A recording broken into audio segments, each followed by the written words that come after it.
Hello বন্ধুরা, আজ আপনাদের কাছে পেয়ারার জেলি রেসিপি নিয়ে এসেছি। এই পেয়ারার জেলি বানাতে গিয়ে মা ইউজ করেছে পেয়ারা, লেবু আর চিনি, আর কোনো রকম অ্যাসিড বা কোনো রকম পাউডার কোনো কিছু না। পেয়ারা নিয়েছে 1 কিলো, জেলি বানাবার জন্য জল লাগবে 1.5 কিলো। মা পেয়ারা ধুয়ে কেটে দিয়ে দিচ্ছে, আর চিনি লাগবে 1.5 কিলো।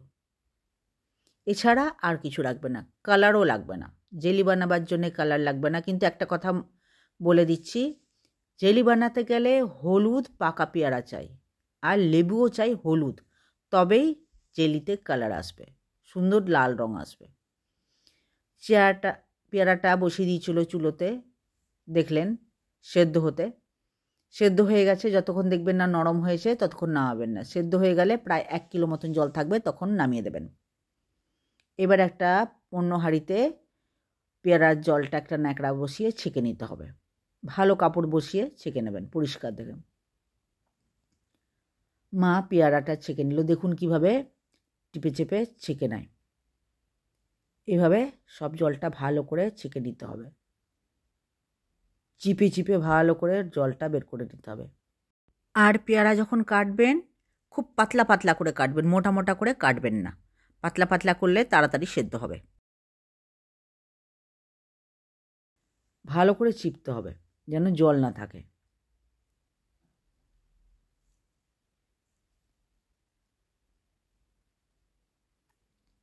সব জলটা বেরিয়ে যাওয়ার পর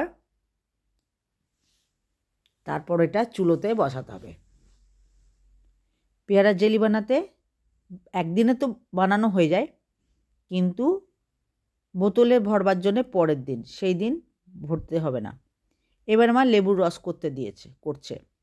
পেয়ারার রসটা চুলোতে বসিয়ে দিয়েছে, আর লেবুর রস করতে বসেছে। এখানে বলে রাখি, লেবু নিতে হবে হলুদ দেখে, দেখতে পাচ্ছেন হলুদ রঙের লেবু নিয়েছে। সবুজ লেবু নিলে কালার আসবে না। মা এখানে 15টা মতন লেবু নিয়েছে, মানে মাঝারি কাপের 1 কাপ রস চাই, এবং ছেঁকে দিতে হবে, কোনো রকম বিচি বা রেশা না জাগে লেবুর, সেইটা দেখতে হবে। ভালো করে ছেঁকে নিতে হবে। মা যেমন করে রস করছে এইভাবে রসটা করে নিতে হবে। খুব বড় কাপে লেবু রসের মাপ করবেন না, মাঝারি কাপ চাই, খুব ছোট কাপ নেবেন না। সব লেবু রসগুলো করার পর মা চুলোতে বসবে জাল দিতে।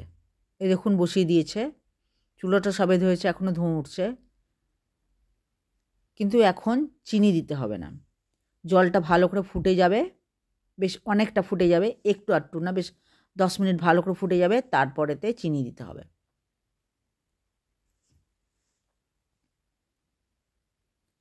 ভালো করে ফুটে যাওয়ার পরেই চিনি দিতে হবে, আগাম দিতে হবে না। রসটা যখন ভালো করে ফুটবে তারপরে, এই দেখুন রসটা ভালো করে ফুটে গেছে। এবার মা চিনি দিয়ে দিচ্ছে। চিনি দেওয়ার পর সঙ্গে সঙ্গে লেবুর রস দিতে হবে না, চিনিটা পুরো গলে যাবে, ভালো করে ফুটে যাবে, তারপরে ওতে লেবুর রস দিতে হবে।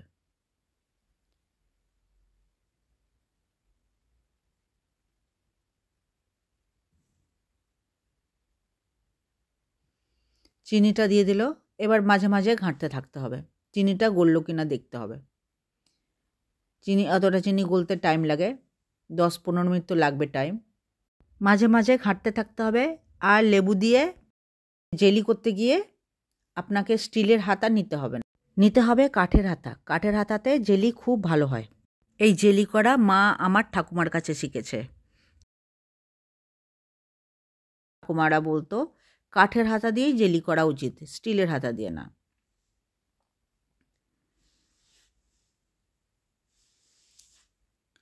মা একবার চলে গেছিলো, তাই আমি মাঝে মাঝে একটু করে ঘেঁটে দিচ্ছিলাম, দেখছিলাম চিনিটা গলল কিনা। এখনও চিনিটা পুরোপুরি গলেনি।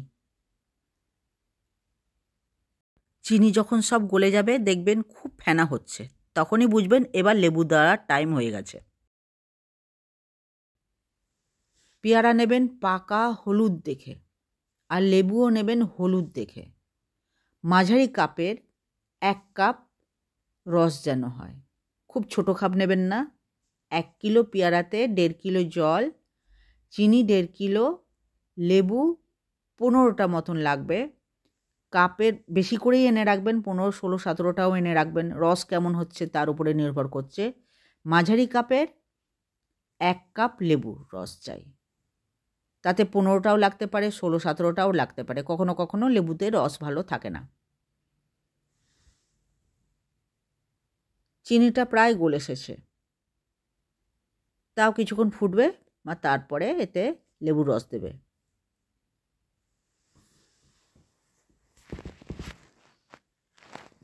ভালো করে চিনিটা ফুটে গেলে তলাতেও যেন না থাকে, তারপর লেবুর রস দিতে হবে। দেখুন এবার ফেনা হতে লেগেছে। এইবারে মা লেবুর রস দিচ্ছে, একটু কম হয়েছে, 1 কাপের একটু কম, একটু মাঝারি সাইজের কাপ আছে। এবার রসটা দিয়ে দিল। রস দেওয়ার পর যখন দেখবেন চিনি দেওয়ার লাস্টে ফেনা ফেনা হতে লেগেছে, তখনই রস দেবেন। এবারে মাঝে মাঝে ঘাঁটতে থাকতে হবে, ছাড়লে হবে না। আর ওই হাতাটা উঠিয়ে দেখতে হবে, এতে তার না। আপনাদের পরে বলছি, আপনাদের দেখিয়ে তারপর বলবো কি দেখতে হয়। দেখবেন হাতা ঘোরাতে থাকবেন, মাঝে মাঝে না দিয়ে, লেবু দিয়ে সঙ্গে সঙ্গে হয় না, অনেকটা টাইম লাগে। 15-20 মিনিট পর আপনি দেখতে থাকবেন ওই হাতা দিয়ে 2টো ফোঁটা আসছে। 2টো ফোঁটা আস্তে আস্তে যখন পড়বে, সেই 2টো জয়েন্ট হয়ে গিয়ে একটা পড়বে, তবে বুঝবেন হয়ে গেছে জেলি। লেবুর রস দেওয়ার সঙ্গে সঙ্গে হয় না ওটা, আপনাদের কাছ থেকে আমি দেখিয়ে দেবো। 2টো ফোঁটা যখন একটা পড়ছে, মানে শুধুই টপ টপ করে পড়ছে, তাহলে বুঝবেন জলের মতন হয়নি। কিন্তু লাস্টে দেখবেন 2টো ফোঁটা এসে মানে জেলি যেমন ঠপ ঠপ করে পড়ে, অর্থাৎ মনে হচ্ছে যেন একটু টাইট হয়ে গেছে, কিন্তু তারও না, তখন গিয়ে নামাতে হবে। তার আসবে না, তারের আগে 2টো ফোঁটা একসাথে মিলে যাবে, মিলে গিয়ে একটা হবে। একটা হয়ে টপ টপ করে জলের মতন পড়বে না, একটু আস্তে করে পড়বে, কিন্তু তারের মতনও পড়বে না। মা দেখতে আছে যে কতটা হলো, একবার করে নাড়াতে হবে আর দেখতে হবে যে কেমন হলো। শুধু জলের মতন টপ টপ করে পড়ছে না একটু আস্তে করে পড়ছে। আর খুব ফেনা হবে, দেখুন কত ফেনা হচ্ছে, দেখুন তাড়াতাড়ি পড়ছে, মানে এখনও হয়নি। ফোঁটাটা পড়বে খুব একটু আস্তে আস্তে। এইভাবে আপনারাও জেলি বানিয়ে খেয়ে দেখবেন। এটা রুটি পরোটা দিয়ে খেতে ভালো লাগে, এটা ভাত দিয়ে খায় না। রুটি পরোটা বা পাউরুটি দিয়েও খেতে খুব ভালো লাগে। আপনারা এইভাবে করে খেয়ে দেখবেন। আপনার যদি আমার রেসিপি ভালো লাগে তাহলে লাইক, শেয়ার, সাবস্ক্রাইব করে দেবেন। এবং আপনি যদি নতুন দেখছেন তাহলে লাইক, শেয়ার, সাবস্ক্রাইবের সাথে সাথে পাশে থাকা বেলটাও টিপে দেবেন, তাহলে খুব সহজেই আমি যে কোনো রেসিপি দিলে আপনার কাছে পৌঁছে যাবে। আর কমেন্ট করে জানাবেন যে আমার এই রেসিপি আপনার কেমন লাগলো। আপনাদের একটু পরে আমি কাছ থেকে ক্যামেরা নিয়ে দেখাবো। দেখুন এখন তাড়াতাড়ি করে পড়ছে, ফোঁটাগুলো বুঝতে পারছেন খুব তাড়াতাড়ি পড়ছে, মানে এখনও হয়নি।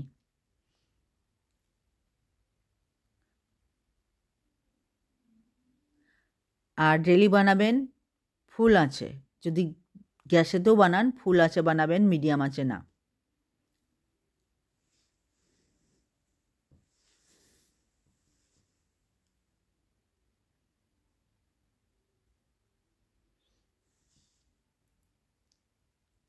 এটা মায়ের রেসিপি, মা ঠাকুমাদের কাছে শিখেছে।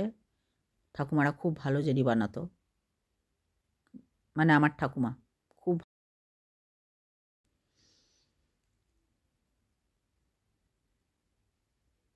এই জেলি বানিয়ে আপনারা 5-6 মাস, 7 মাসও রেখে খেতে পারবেন, কিন্তু পিঁপড়ে থেকে সাবধান, ফ্রিজে রাখলে ভালো হয়। প্রায় লেবু দেওয়ার পর 15-20 মিনিট পর জেলিটা মোটামুটি হয়ে যায়।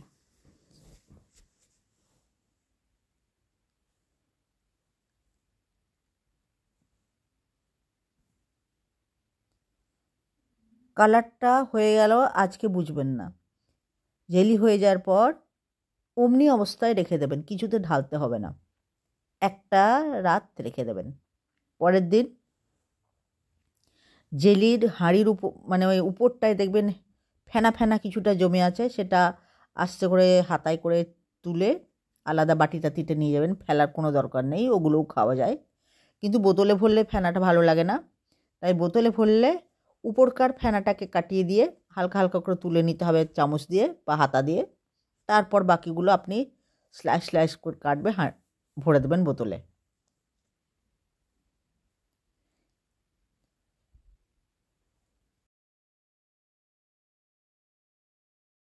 পরের দিন বুঝতে পারবেন কেমন কালার হয়েছে। প্রথম দিন বুঝতে পারা যায় না যে কালার কেমন হয়েছে।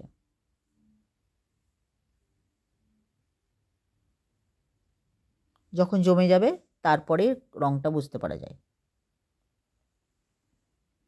এই দেখুন, কাছ থেকে দেখাচ্ছি, এই দেখুন দুটো ফোঁটা আসছে, এক হয়ে যাচ্ছে। আবার দেখাচ্ছি,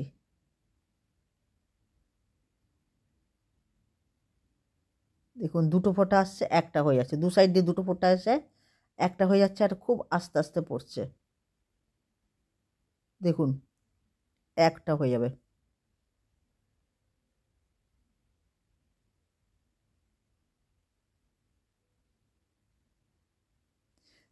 এবার হয়ে গেছে জেলি। মা এবার নামিয়ে দেবে। এরকম করে দেখতে দেখতে যখন দেখা যাবে যে দুটো ফোঁটা বেরোতে বেরোতে একটা হয়ে নামছে এবং আস্তে করে নামছে, তাহলে হয়ে গেল। তার হয়ে গেলে আল আল হয়ে যাবে, শক্ত হয়ে যাবে। ব্যাস এইটা দেখার পরেই আপনি জেলিটা নামিয়ে দেবেন এবং কোথাও রেখে দেবেন যেখানে সারা রাত ভালোভাবে থাকবে। পরের দিন ওকে ঠান্ডা হলে তার পরের দিন বোতলে ভরবেন। এই দেখুন, মাছ সকালে ভরলো বোতলে।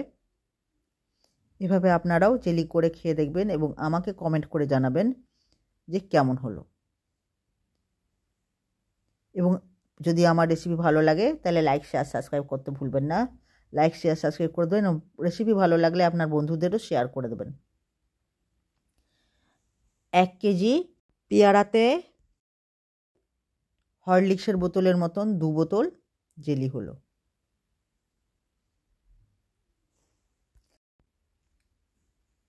আমার রেসিপি ভালো লাগলে আপনাদের বন্ধু বান্ধবদের শেয়ার করে দেবেন। কমেন্ট করে জানাবেন কেমন হলো। ভিডিও দেখার জন্যে অনেক অনেক ধন্যবাদ।